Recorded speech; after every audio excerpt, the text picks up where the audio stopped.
Good morning, good afternoon, good evening, depending on your location. So, today I'm going to talk about the principles of political success. In other words, how to become successful in your political journey or in your leadership as a leader. Many may be asking, uh, are you a politician or have you ventured into politics? So, as a political analyst, as a public administrator,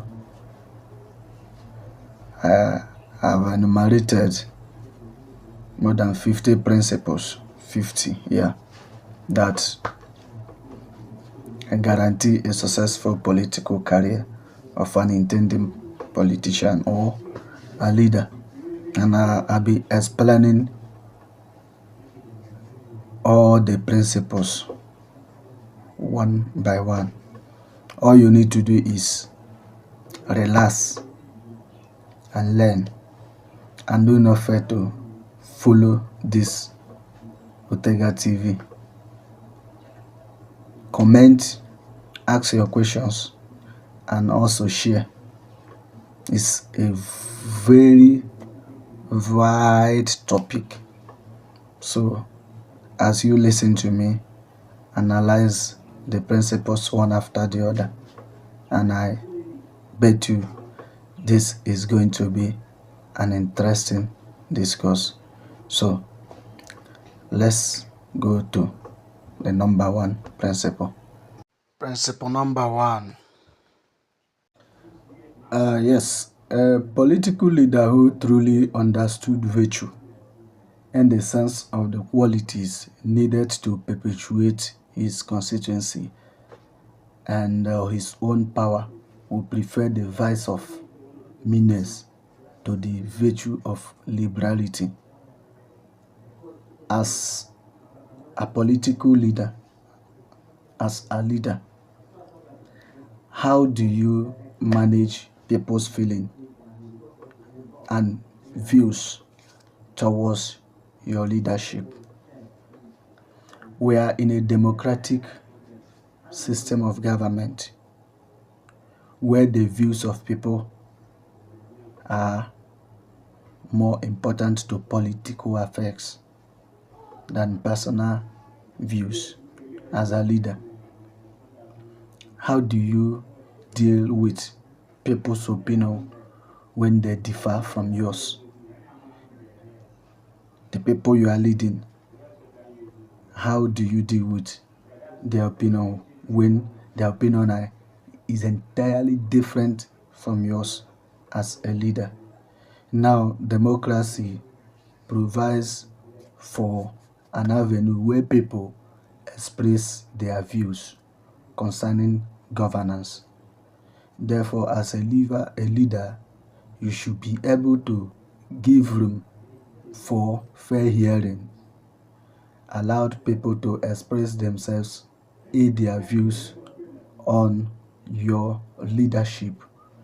When you listen to them, listen to their yearnings, you'll be able to know when and the how and where to deal with them appropriately. But when you do not listen to them, maybe because your views are different from what they had to offer, then it brings a problem because you are going to offer them the leadership which they do not need and they do not want. So, the virtue you have as a leader is to understand people's liberality, their views, their opinions,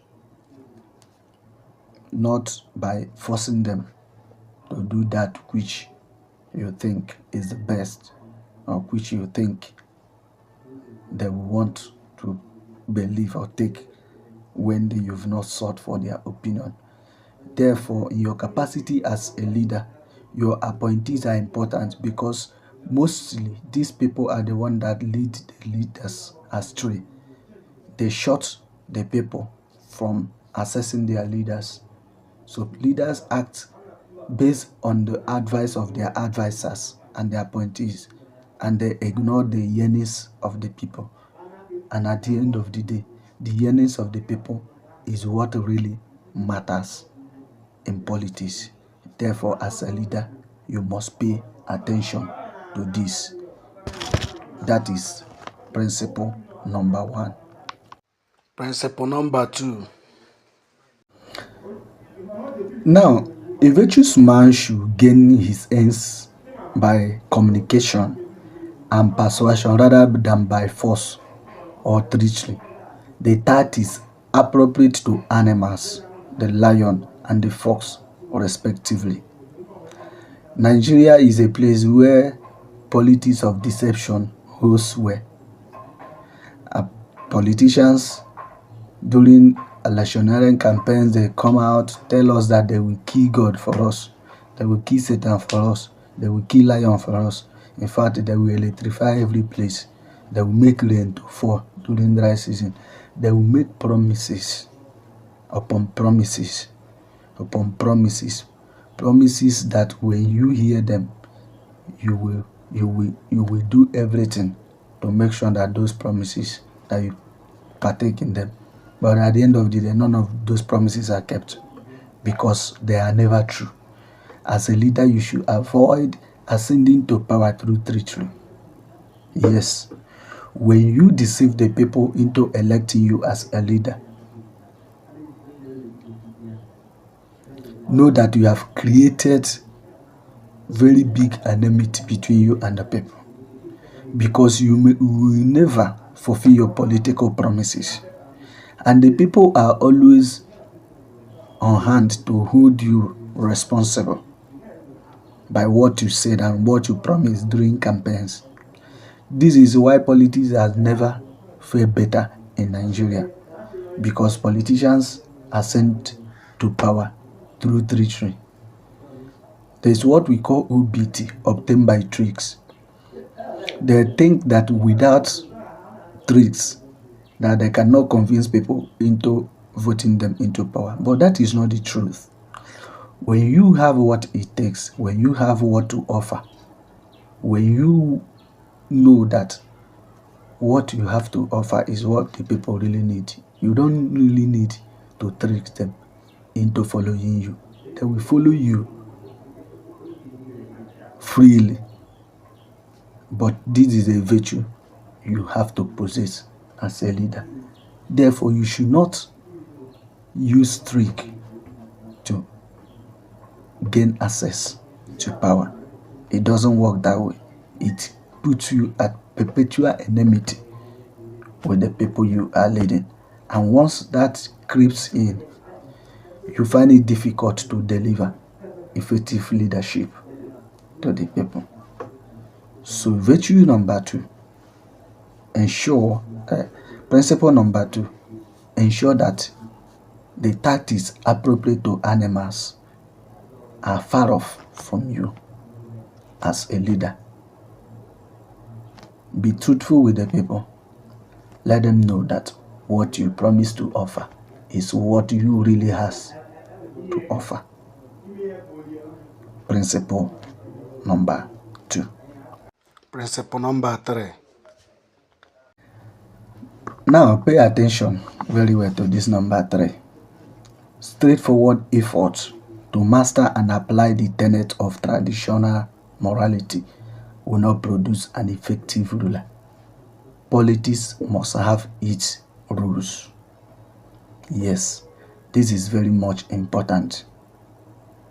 If you are going into politics, you must know that politics has a different code. It has a different rule that is different from the traditional belief of people. What people seeks in politics and what politics really has to offer are two different things. There are games that have their own rules, and politics as a game is entirely different from what people think it is. Only those are the corridors of power, only those in politics understand this sagacity. Now, traditional morality by looking at it,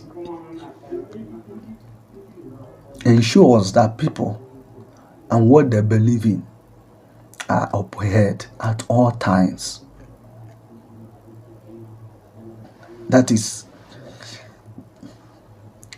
the life of people, their culture, their belief, the way they see things. That is what tradition upholds. But in politics, this is different. Politics looks at what makes politics work and not what makes people's belief work. So as a leader, you must be able to follow politics squarely, not disregarding traditional institutions or beliefs. No. But knowing when to strike a balance between when traditional beliefs and morality tries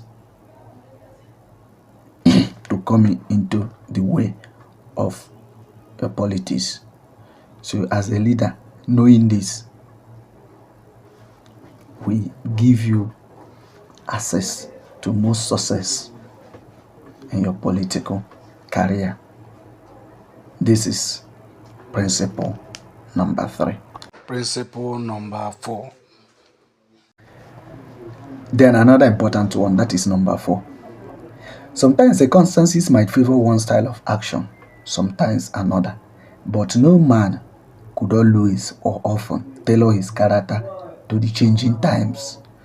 All politicians are doomed to fail some of the time, even if both policies were generally preferable. This is a fact. Circumstances can never create the same environment. Circumstances can never favor all the people all the time. Circumstances can never be favorable to the politician all the time. Therefore, follow events the way circumstances create them. In politics, you don't play to favor people. You make the environment governable, whether it favors the people or not. But ensure that there is a liberal environment, a fair environment to everyone. That it is fair to everyone does not mean that it is going to favor everyone. No. As people are different, they have different views. They belong to different schools of thought. They have different idiosyncrasies. One understands life different from another. One understands policies and programs of a leader different from another. The interpretations people give are not always the same. So for you as a leader to manage this situation very well, you must be able to have a clear-cut program, policies that will make your leadership governable. The majority will always carry the vote. That is what we all believe. But at times, the views of the majority may not be the solution to a particular problem. So if you tailor your administration towards that majority view, the result may be catastrophic and destructive. Therefore, as a leader, you must try to strike a balance between what is needed and what is wanted. What is needed is what makes your political journey successful. What is wanted is what will make the people happy, but at the end of the day may not all go well for you as a politician. So pay attention to this principle. Principle number 5.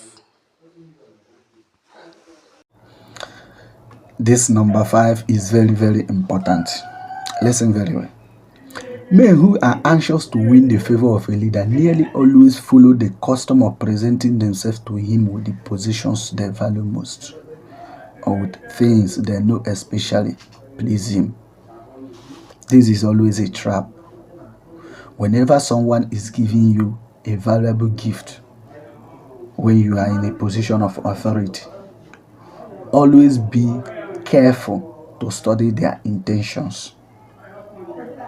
Yes.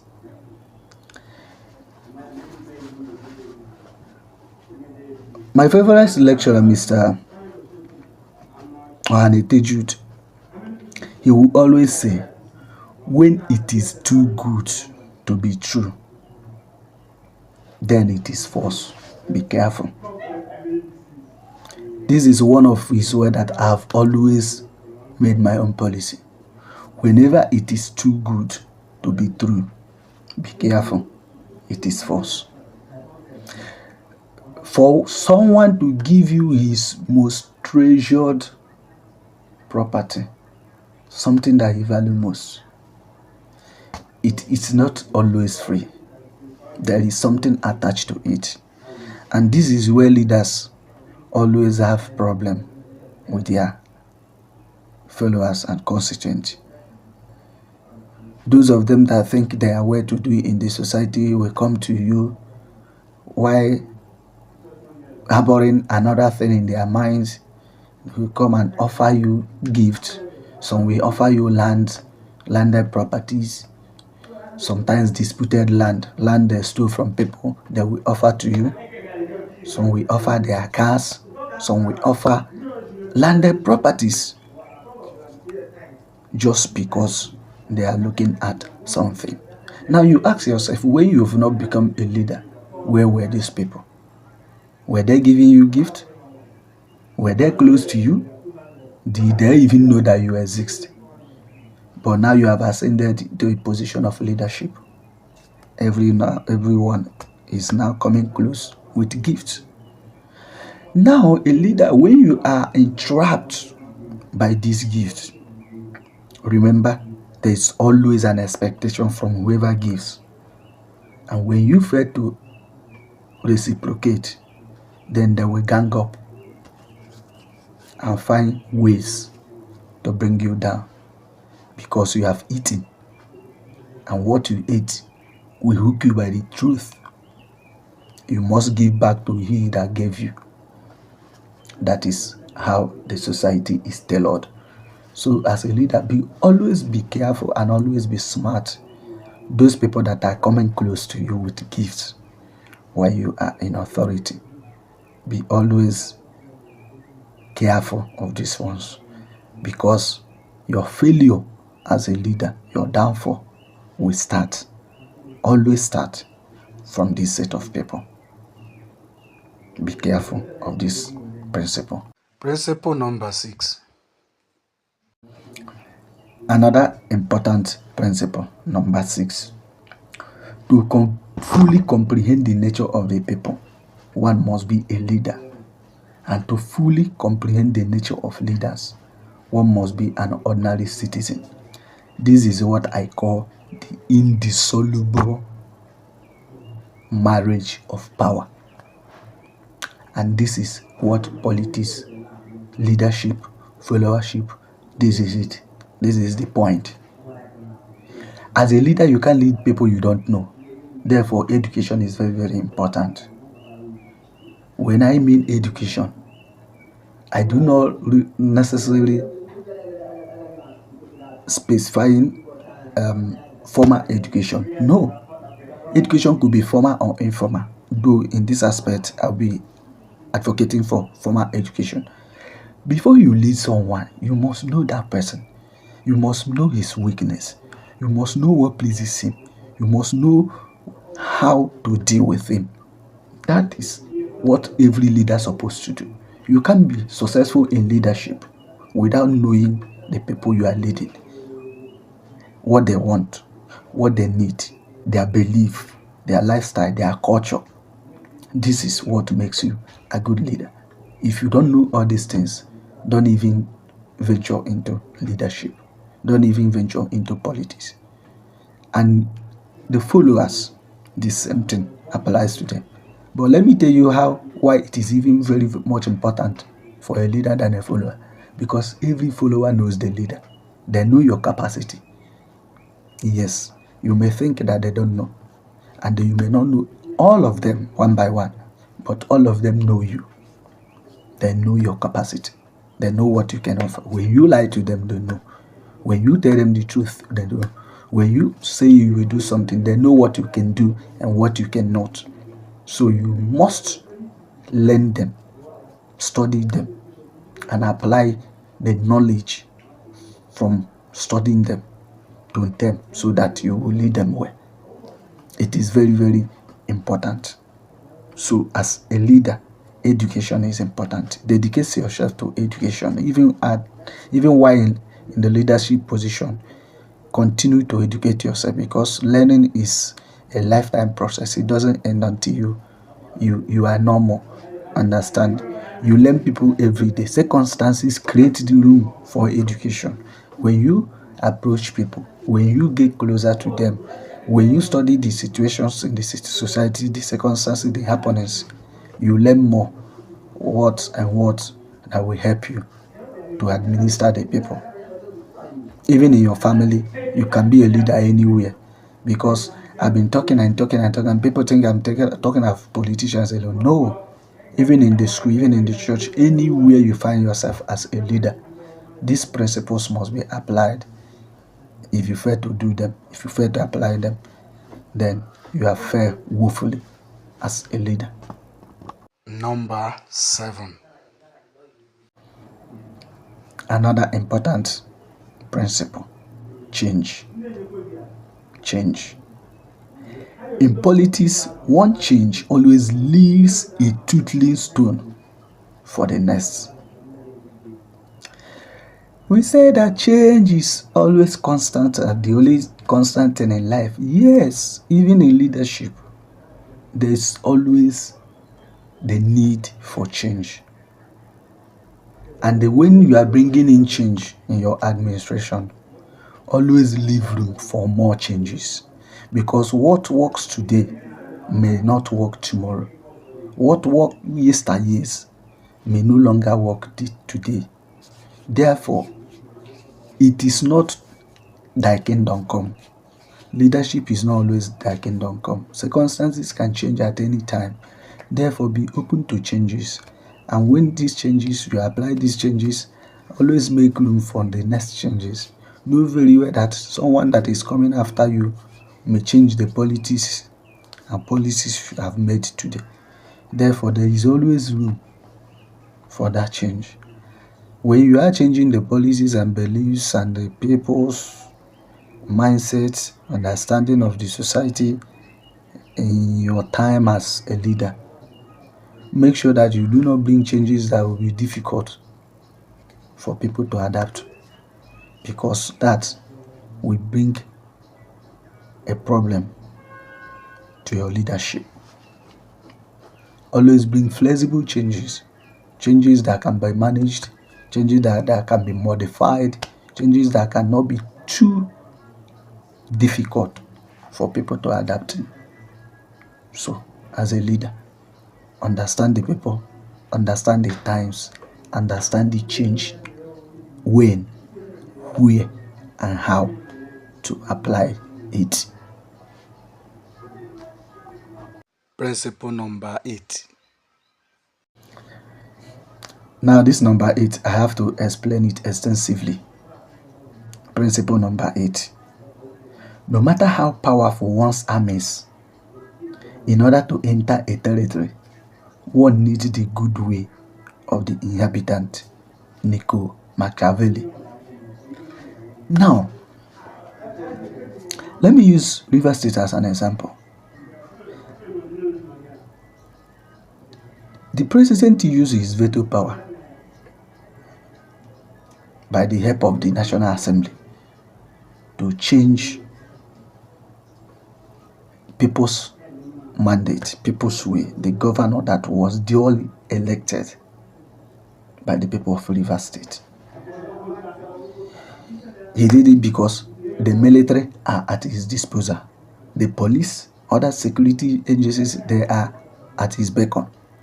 So no one can withstand his power as the president, as the leader. Fine. But let me tell you something. The goodwill of the people matters, because whosoever you are installing there as a sole administrator, or whosoever you are putting there as a leader in place of the particular leader that the people elected, we have a problem. When you are leading people that are not receptive to your leadership, you are bound to fail. This is one of the problems we have been encountering in Nigerian politics, where when they impose leaders on the masses, leaders that the masses do not accept, whatever programs and policies they bring in, the people will not see it as a good thing. People always have it in their mindset that since the government suppress their own will, that they will not be receptive to government programs. And in such scenario, politics is very, very difficult. Governance will suffer. Therefore, as a leader, no matter the army at your disposal, no matter the power at your disposal, always ensure that people's goodwill are respected, are sought. There are people that are called elder statesmen, policymakers. In every society, no matter how little and primitive that society is, there are people that are custodians of culture and tradition, the mouthpiece of people, the people that you must seek their consent, their opinion, their advice in such environment. As a leader, do not discard them. You do not use force or your power or your office to compress these people.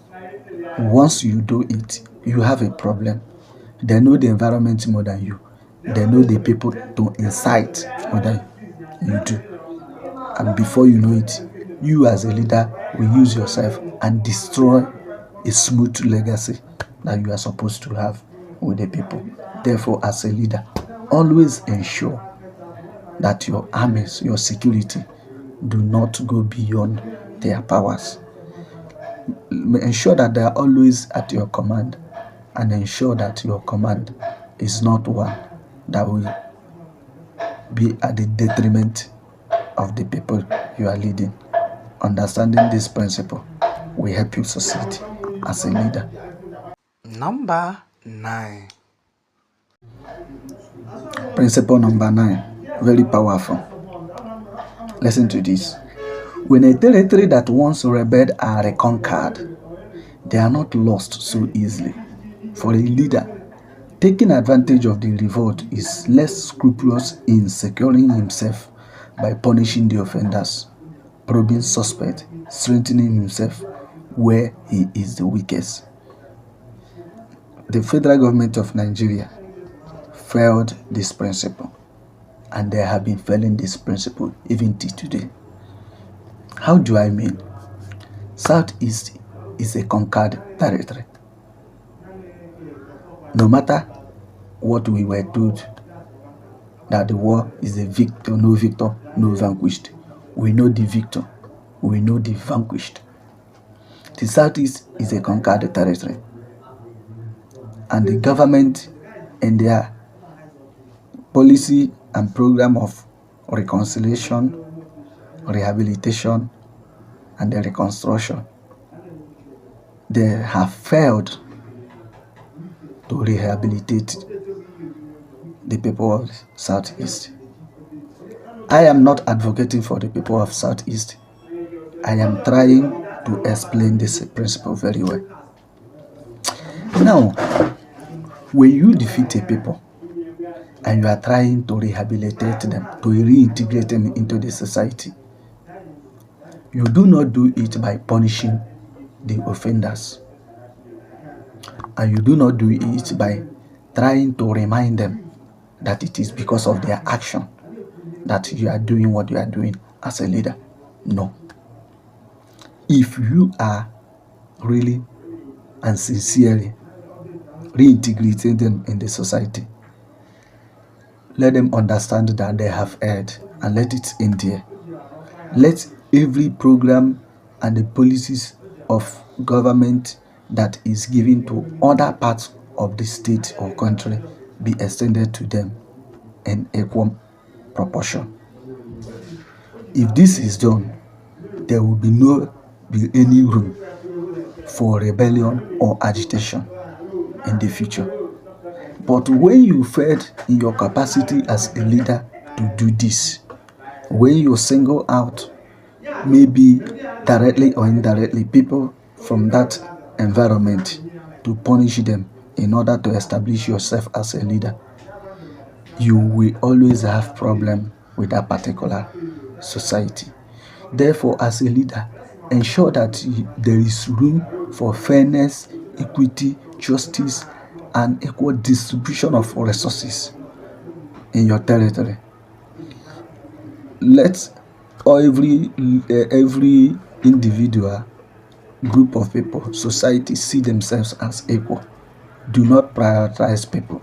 If you prioritize people, making others see themselves as first-class citizens while the rest are less, you are bringing division and rancor problems in your leadership. So as a leader, always ensure that when you integrate people, that they have the same rights, because what makes them rebel could be because of marginalization, it could be because of maltreatment, it could be because of a perceived ill treatment from those who they thought are supposed to advocate for them as leaders. These are silent areas leaders should look into.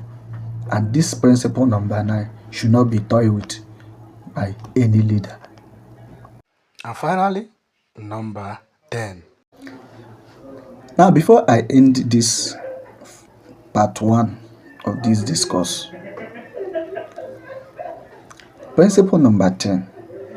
Being on the spot, one can detect trouble at the start and deal with it immediately. But if absent, only discovers the problems when they have escalated and it's already late. Delegatus non potes delegare. A situation whereby you delegate your principal duty to another person. Naturally, whatever you are supposed to do that you do not do, which you entrusted into the hands of another person, will not be done 100%. It is natural. It is a fact. Now, as a leader, how do you deal with problems when they come? I will use an example that everybody knows. His Excellency, Senator Hope Uzodinma, when he assumed office as the governor of Imo State, was leading the state from Abuja.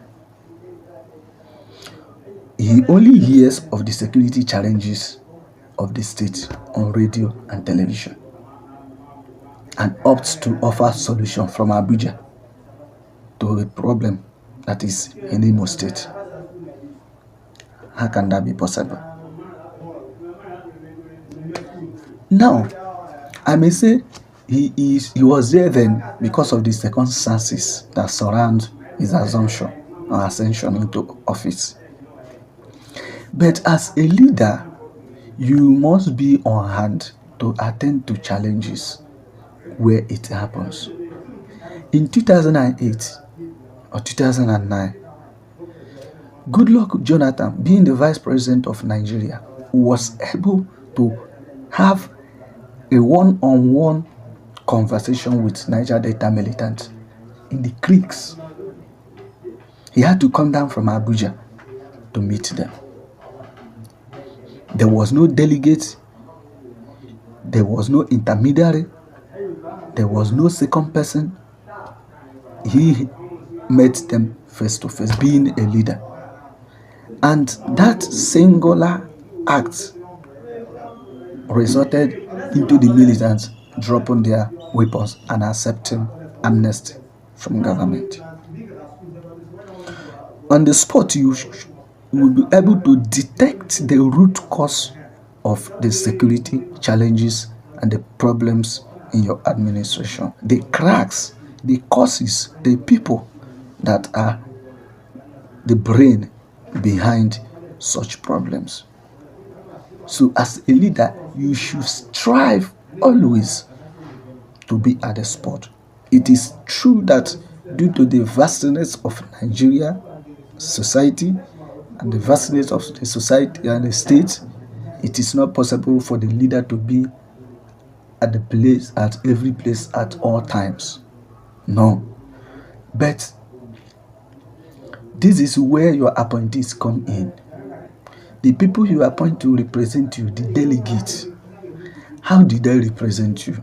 How did they give you the true picture of what happens?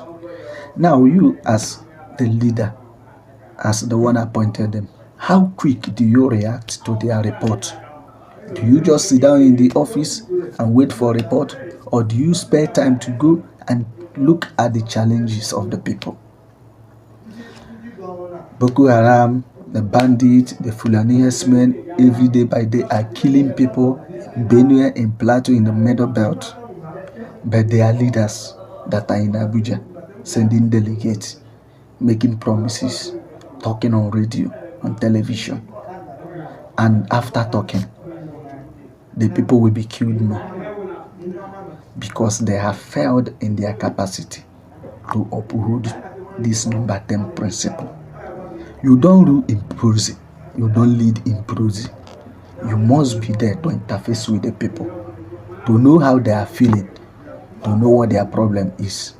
It is by knowing their problem that you can solve the problem. You can give them what they really need and not what they want.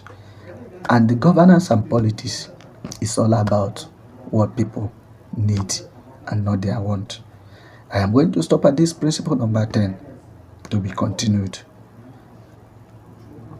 So, all you need to do is click on this Otega TV, comment and share. Let me tell you, the next episode, part 2, will be more interesting than this. This is just the beginning.